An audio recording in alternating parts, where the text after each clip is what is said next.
તો વાત કરીએ જેતપુરની, તો જેતપુરમાં ગાંજાના જથ્થા સાથે એક શખ્સને ઝડપી પાડવામાં આવ્યો છે કે જ્યાં મયુર સોલંકી નામનો શખ્સ પોલીસ કબજામાં આવી ગયો છે। પોલીસે એનડીપીએસની એક્ટની જે કલમ મુજબ ગુનો નોંધ્યો છે અને આગળની કાર્યવાહી હાથ ધરી છે। ત્યારે પોલીસે આરોપીના રિમાન્ડ મેળવી તપાસ શરૂ કરી છે। રાજકોટ રેન્જ આઈજીપી શ્રી અશોક કુમાર યાદવ સાહેબ તેમજ રાજકોટ જિલ્લાના એસપી શ્રી જયપાલસિંહ રાઠોડ સાહેબે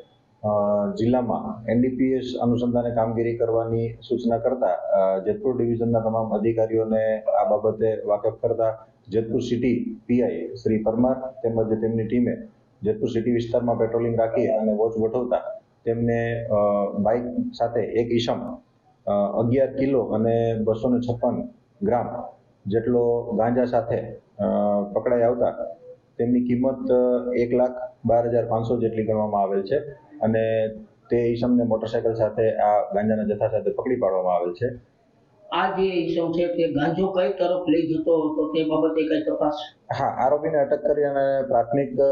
ઇન્ટ્રોગેશનમાં એટલું જાણવા મળેલ છે કે આ ઈસમ છે એ જુનાગઢ તરફ આ ગાંજાનું સ્થળાંતર કરવાનો હતો અને માલ છે એ અંબાજી તરફથી લઈ આવેલનું પ્રાથમિક જણાઈ આવેલ છે। આરોપી હાલ રિમાન્ડ ઉપર છે અને તેમની પાસેથી વધુ વિગત મેળવી અને આગળની તપાસમાં વધુ આરોપી ખુલતા તેમને પણ એરેસ્ટ કરી અને કાયદેસર